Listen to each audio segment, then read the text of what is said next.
오늘 여러분과 더불어서 생명과와 유월절에 대한 진리를 가지고 유월절에 대한 말씀을 다시 한 번 더 새겨보시고 상고해 보도록 합시다. 우리 생명과에 대한 문제는 창세기에 나오는 에덴 동산에서 존재하고 있었던 그러한 나무였습니다. 그럼 생명과에 대한 진리를 깨닫지 못하게 된다면 선악과의 그 범죄로 말미암아서 죽게 된 인류 인생의 죽음의 문제를 결단코 우리가 풀어갈 수가 없습니다. 다시 말해서 죽음의 역사의 그 시작이 에덴에서 이루어졌기 때문에 생명의 역사도 역시 에덴에서 우리가 발견해야 되겠습니다. 이 세상에서 일어나는 모든 만 가지의 일들은 잘 들여다보면 문제 속에 전부 답이 있거든요. 오늘 하나님의 어떤 생명의 놀라운 그 역사를 에덴에서 한번 찾아보시고 발견할 수 있기를 또 바라겠습니다.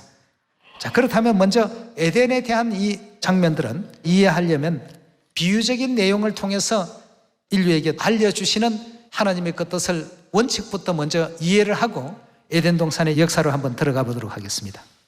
마태복음 13장 34절의 말씀 같이 보시겠습니다. 예수께서 이 모든 것을 무리에게 비유로 말씀하시고 비유가 아니면 아무것도 말씀하지 아니하셨으니 이는 선지자로 말씀하신 바 내가 입을 열어 비유로 말하고 창세부터 감추인 것을 드러내리라 함을 이루려 하심이라 하고 했습니다. 예수님께서 주신 그 내용의 그 모든 말씀 가운데는 비유적인 말씀들이 참으로 많이 포함되어 있습니다. 왜냐하면 우리가 감각하지 못하는 얘기들을 100번, 1000번 하셔도 우리가 이해를 할 수 없습니다. 그래서 때로는 예를 들기도 하고 때로는 어떤 한 장소를 택해서 그 장소에서 일어난 사건을 가지고 지난날의 우리 죄와 허물들을 또 구원을 주시는 방법과 절차가 어떠한지를 깨닫게 해주시는 하나의 어떤 비유의 도구로서 이렇게 활용을 하시더라는 것입니다. 우리 창세기 2장 열어보도록 하겠습니다. 2장 16절의 말씀 보시면 여호와 하나님이 그 사람에게 명하사 가라사대 동산 각종 나무의 실과는 내가 임의로 먹되 선악을 알게 하는 나무의 실과는 어떻게 하라고요? 자, 이제 금지 시기는 영을 내렸습니다. 그래서 이것을 흔히들 금령과라고도 이렇게 표현합니다. 선악과는 하나님께서 먹지 말라라고 명령을 내리신 그러한 과일이다 해서 금령과라고 하기도 하고 성경에 기록되어 있는 그 말씀 그대로 선악과라고 이렇게 표현하고 있죠. 선악을 알게 하는 나무의 실과는 먹지 말라. 네가 먹는 날에는 어떻게 된다고요? 정녕 죽을 것이다 하고 했습니다. 하나님께서 에덴 동산을 창설하시고 거기에 선악과도 두셨지만 생명과도 두셨습니다. 그런데 선악과의 특징은 오늘 창세기 2장을 보니까 먹으면 어찌 된다고 했습니까? 먹으면 죽는다라는 이와 같은 가르침을 하나님께서 분명히 주셨습니다. 그런데 아담과 하와는 어찌 되었습니까? 먹습니까? 먹지 않습니까? 이 사단의 미혹을 받아서 결국 그 선악과를 다 먹게 됩니다. 3장 1절로 넘어가 보겠습니다. 3장 1절의 말씀 보시면 여호와 하나님이 지으신 들짐승 중에 뱀이 가장 간교하더라. 뱀이 여자에게 물어 가로되 하나님이 참으로 너희들어 동산 모든 나무의 실과를 먹지 말라 하시더냐? 여자가 뱀에게 말하되 동산 나무의 실과를 우리가 먹을 수는 있으나 동산 중앙에 있는 나무의 실과는 하나님의 말씀에 너희는 먹지도 말고 만지지도 말라. 너희가 죽을까 하노라 하셨나니라. 뱀이 즉 사단이 여자에게 이르되 너희가 결코 죽지 아니하리라 하고 했습니다. 사단은 에덴 동산에 있는 선악과 생명과 중에 뭘 자꾸 먹도록 유혹을 합니까? 하나님께서 먹지 말라 하는 것은 사단은 자꾸 먹으라 하고 이렇게 반대적인 길로 인도를 했다는 것입니다. 그 길을 따라간 아담과 하와는 결국 선악과를 먹게 되고 죽을 수밖에 없는 그런 입장이 되었죠.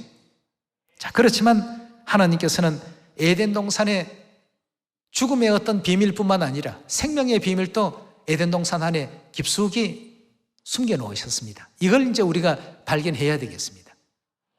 이걸 우리 스스로가 발견할 수 없습니다. 좀 전에 마태복음 13장에서 34절, 35절에서 뭐라고 했습니까?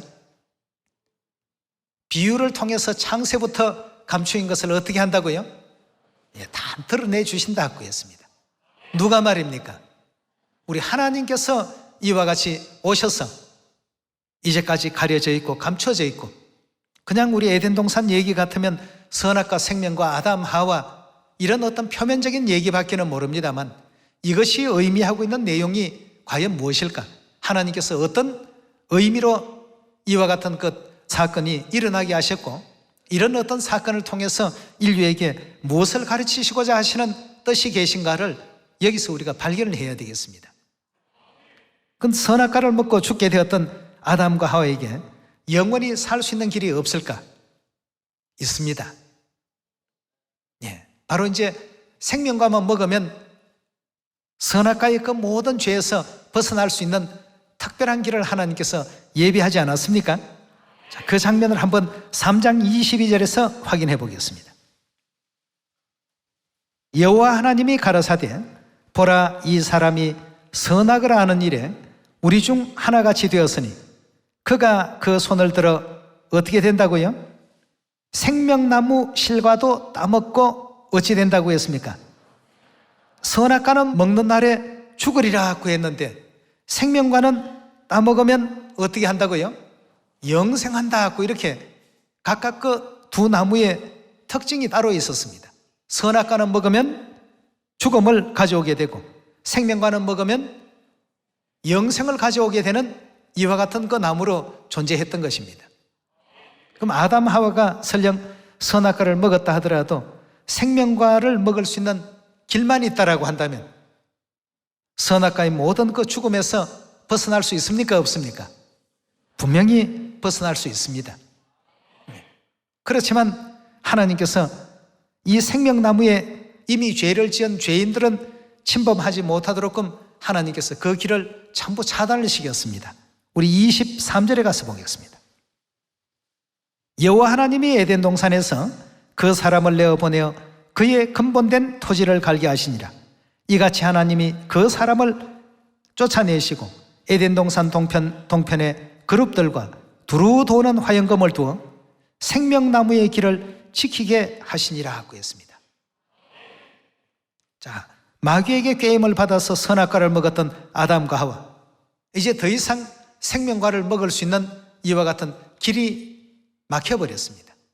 그전에는 언제든지 원하기만 하면 먹을 수 있는 생명과였지만 죄를 짓고 난 이후부터는 그 길을 하나님께서 차단을 시켰습니다. 아무나 함부로 생명나무의 길에 나아가지 못하게끔 이렇게 차단을 시켰습니다. 자, 그렇다면 비록 선악과를 먹고 죄 지었던 아담과 하와였지만 이 생명과를 먹기만 한다면 잃어버렸던 생명을 다시금 회복할 수 있고 잃어버렸던 과거의 그 영화로웠던 그 생애를 회복할 수 있도록끔 해놓으신 것이 창세기에서 우리 인류에게 가르치시고자 하시는 하나님의 또 뜻인 것입니다. 자, 그렇다면 어떻게 하면 생명과를 먹을 수 있을까? 하나님께서 길을 차단했다고 하시니까 하나님께서 이 길을 열어주지 아니하신다면, 또 허락지 아니하신다면 누구라도 이 생명과의 길로 나아갈 수 있습니까? 없습니까?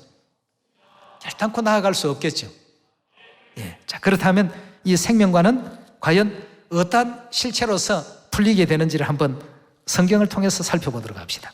우리 창세기 3장의 생명과의 특징이 뭐라고 했죠? 먹으면 영생한다고 했죠?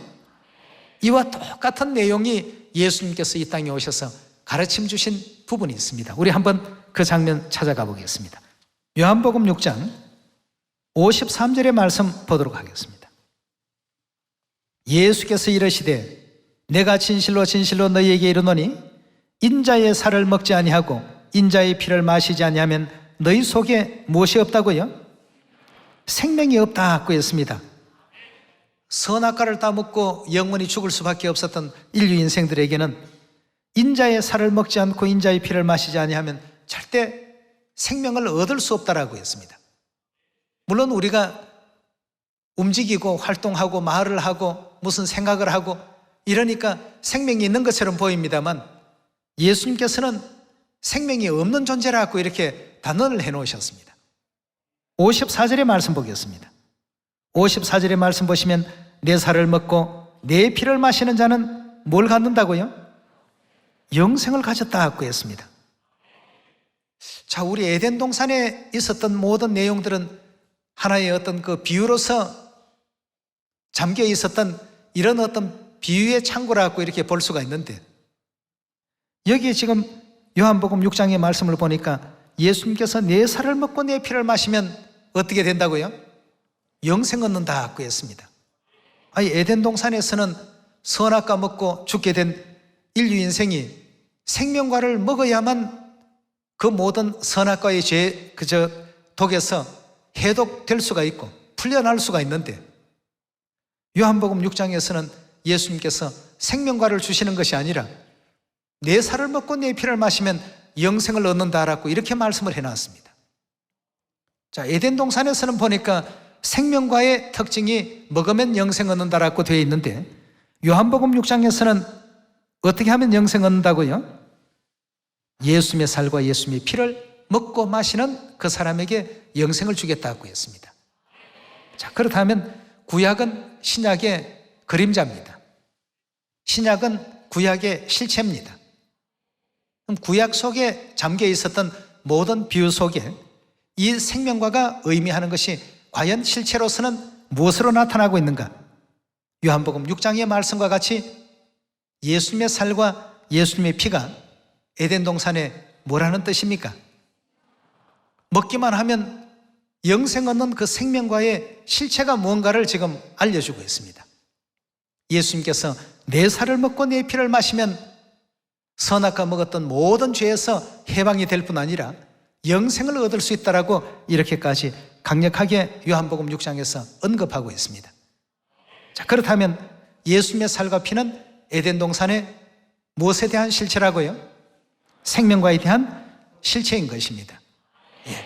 자, 우리 계속해서 55절에 계속 봅니다. 내 살은 뭐라고요? 참된 양식이요 내 피는 참된 음료로다. 내 살을 먹고 내 피를 마시는 자는 내 안에 거하고 나도 그 안에 거하나니 살아계신 아버지께서 나를 보내심에 내가 아버지로 인하여 사는 것 같이 나를 먹는 그 사람도 나로 인하여 살리라 하고 했습니다. 나를 먹는다 하고 했어요. 나를. 자, 그렇다면 예수님은 에덴 동산에 뭐에 대한 실체입니까? 생명과의 실체이기 때문에 먹는다라고 했어요. 나를 먹으라고 했습니다. 나를 먹는 그 사람도 나로 인하여 살게 될 것이다. 선악과 먹고 죽게 되었던 인류 인생이 살 수 있는 것은 에덴 동산 그 자체의 어떤 스토리만 바라보게 되면 반드시 생명과를 먹어야 살 수 있는데 요한복음 6장에서는 예수님을 먹기만 하면 살 수 있다라고 이렇게 표현하고 있습니다. 58절입니다. 이것은 하늘로서 내려온 떡이니 조상들이 먹고도 죽은 그것과 같이 아니하여 이 떡을 먹는 자는 영원히 살리라 하고 했어요. 뭐 일순간적으로 조금 살다가 한 10년, 20년 살다가 또다시 죽는 것이 아니고 영원히 영생하게 될 것이다 하고 이렇게 일깨움을 주셨습니다. 자, 그렇다면 예수님이 에덴 동산의 생명과의 실체시라고 한다면 반드시 나를 먹는 그 사람이 살 수 있다라고 하셨으니까 우리 예수님 먹어야 되지 않습니까? 예수님을 어떻게 먹어야 됩니까? 그래서 우리 하나님께서 예수님의 살과 예수님의 피를 표상한 뭘 만들어 주셨습니까? 유월절이라는 진리를 세워주지 않았습니까? 예, 우리 한번 거기에 대한 답을 마태복음 26장에서 한 번 더 확인해 봅시다. 17절의 말씀 보겠습니다.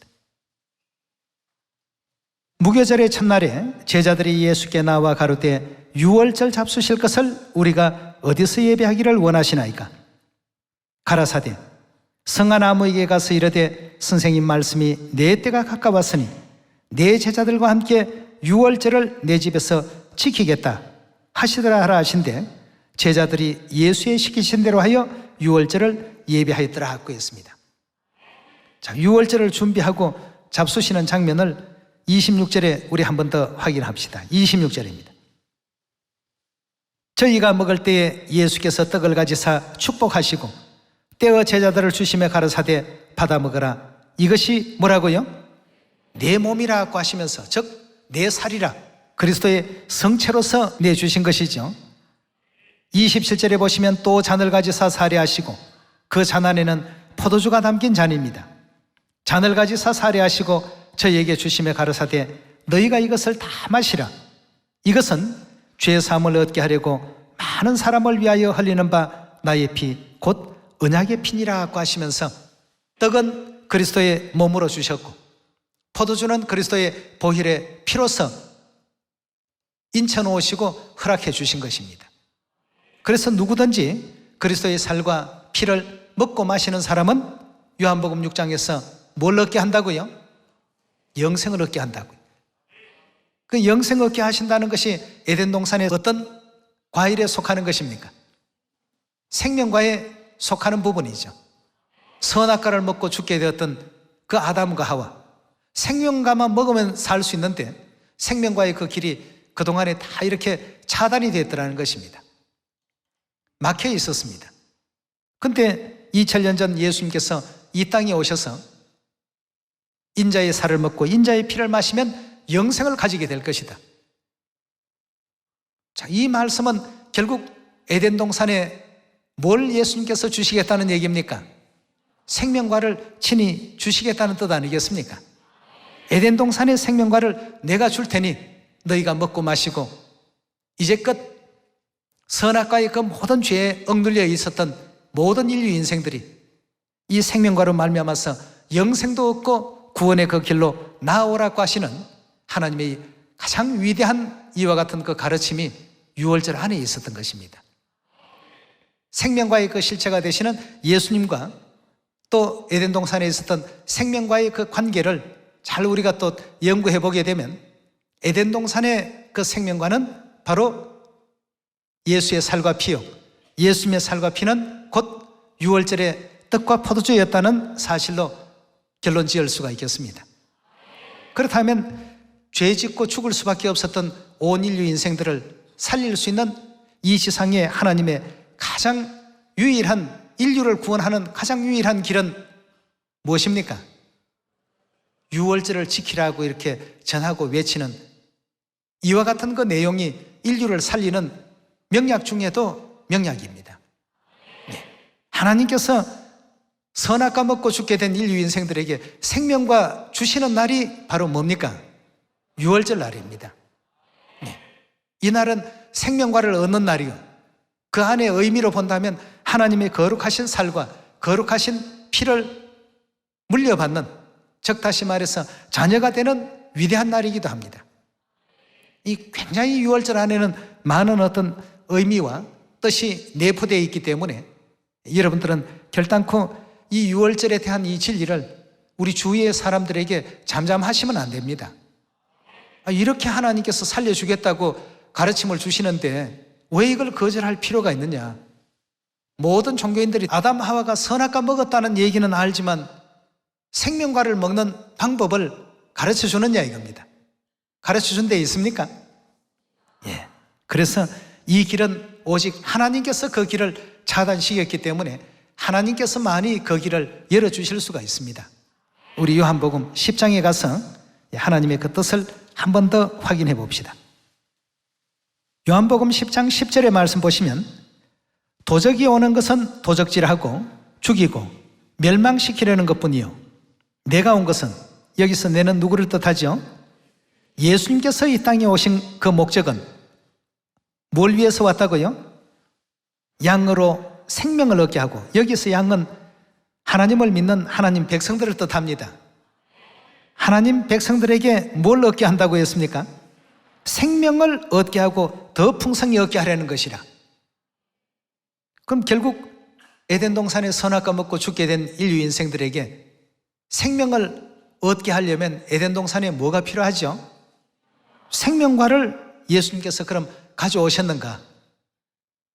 아까 생명과는 인자의 살과 피라고 하셨고 인자의 살과 피는 유월절의 떡과 포도주, 즉 유월절이라고 하셨는데, 그럼 초림 당시에 예수님께서 유월절 진리를 가지시고 이 땅에 오셨습니까?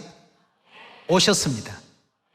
누가복음 22장, 마태복음 26장, 마가복음 14장, 많은 곳에서 예수님께서 유월절 진리를 선포하시는 장면을 발견할 수 있지 않습니까? 예. 그렇지만 이와 같은 그 은혜로운 하나님의 생명과의 그 진리가 이제 사단 마귀에게 짓밟힘을 이제 당하게 되었습니다. 예수님과 사도들, 또 그 사도들의 사도들, 시대가 여러 해가 지나고 난 이후에 결국 사단 마귀는 하나님의 이 진리를 하나씩 없애기 시작했습니다. 이것도 역시 하나님께서 다니엘 선지자를 통해서 이미 때와 법을 변경시킬 것이다 하신 예언대로 그들이 이제 하나씩 짓밟아가기 시작했습니다. 그 가운데 유월절 이 생명과의 진리도 AD 325년 이래로 이 시상에서 종적을 이제 감추게 되는 이런 불행한 일이 이제 벌어지게 되었습니다. 이 역시도 전부 예언이었습니다. 예. 그런 예언이 있었기 때문에 이사야 25장에 오래 저장하였던 포도주 가지고 나오시는 분이 하나님이신 것을 우리가 금방 알아볼 수가 있지 않습니까? 예. 오래 저장했다는 이 포도주 정체를 알 수 있게 된 것 아니겠습니까? 예. 마귀에 의해서 4세기경에 이것이 완전히 다 짓밟힘을 받고 오랜 세월 동안 유월절은 이 땅에서 흔적을 갖지를 못했습니다. 그럼 이대로 가면 인류가 어떻게 됩니까? 아니, 선악과 먹은 죄는 계속 이어지는데 생명과 먹을 수 있는 진리는 마귀에게 짓밟힘 받은 그 이래로 이 세상에서 소멸되어 버렸는데 인류 인생들이 어떻게 되겠습니까? 구원이 되겠습니까? 구원이 될 수 없으니까 하나님께서 다시 이 땅에 오시게 된 것입니다. 히브리서 9장 28절을 통해서 우리 구원을 위해서 또 오셨다고 되어 있지 않습니까? 예, 우리 한번 확인해 봅시다. 9장 28절의 말씀 보시면 이와 같이 그리스도도 많은 사람의 죄를 담당하시려고 단번에 들이신 바 되셨고 구원에 이르게 하기 위하여 죄와 상관없이 자기를 바라는 자들에게 두 번째 나타나시리라 하고 했습니다. 자, 구원에 이르게 하기 위하여 두 번째 나타나신다라고 하셨는데 선악과 먹고 죽게 된 인류 인생을 그 죄로부터 구원시키려면 에덴 동산에 뭐가 반드시 필요합니까? 생명과가 꼭 있어야 됩니다.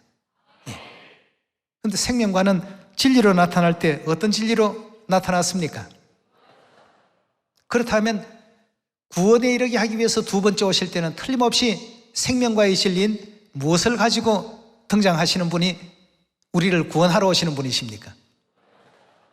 유월절 새 언약 진리를 가지시고 이 땅에 등장하시는 그분이 우리를 구원하러 이 땅에 오신 구원자시요 하나님이십니다. 예. 만약 구원에 이르게 하기 위해서 두 번째 이 땅에 하나님께서 오시지 않았다라고 한다면 저도 여러분도 그 누구도 생명과의 그 진리 가운데 또 생명과의 그 길로 나아갈 수가 없습니다. 왜냐하면 그 길을 막으신 분이 하나님이시니까 열라고 하실 분도 명하실 수 있는 분도 하나님 외에는 없습니다. 하나님 하신 일을 다른 사람들이 가타부타 말할 수 있습니까? 예, 하나님이 다 뜻이 계셔서 막으신 길입니다. 그렇다면 때가 되면 역사하시고 열어주시는 그런 시기가 오지 않겠습니까? 구원에 이를 수 있도록끔 하게 하기 위해서 두 번째 틀림없이 오신다고 했습니다. 그럼 구원에 이르게 하기 위해서 하나님께서 직접 친히 이 땅에 오셔야 되겠고 선악과 먹고 죽게 된 우리 인류 인생들을 구원하기 위해서는 틀림없이 생명과를 가지고 오시는 분이 되어야 되겠습니다. 네. 생명과는 우리가 진리로 표현할 때는 유월절이라고 했습니다. 이 유월절 진리를 가지고 이 땅에 등장하신 이가 바로 안자, 상자, 홍자, 함자를 가지신 우리 안상홍님 아니십니까? 네. 여러분, 오늘 히브리서 9장에 등장하는 우리 구원을 위해서 두 번째 오신 그 하나님을 우리가 올바르게 영접하고 그 하나님께서 가르침 주신 유월절은 생명과를 먹는 날이다. 좀 많이 전해주시고 알려주시길 부탁드리겠습니다. 선악과 먹었던 죄를 풀 수 있는 것은 오직 생명과를 먹는 길밖에 없다. 이 생명과가 뭔지 아느냐? 이 생명과는 결국 하나님께서 하나님의 살과 보혈의 피를 먹고 마실 수 있도록 만들어 놓으신 유월절 세언약 진리다. 이 유월절 세언약 진리 금년도에 같이 꼭 지키고 하늘나라 꼭 같이 가자. 이런 전도를, 이런 메시지를 우리 보발꾼들이 되어서 사마리아 땅끝까지 다 전할 수 있는 은혜로운 또 유월절이 이루어질 수 있기를 바라겠습니다. 모두가 또 한번 힘내셔서 보발의 대역사를 한번 이루는 유월절이 또 되기를 바라면서 말씀 마치도록 하겠습니다. 감사합니다.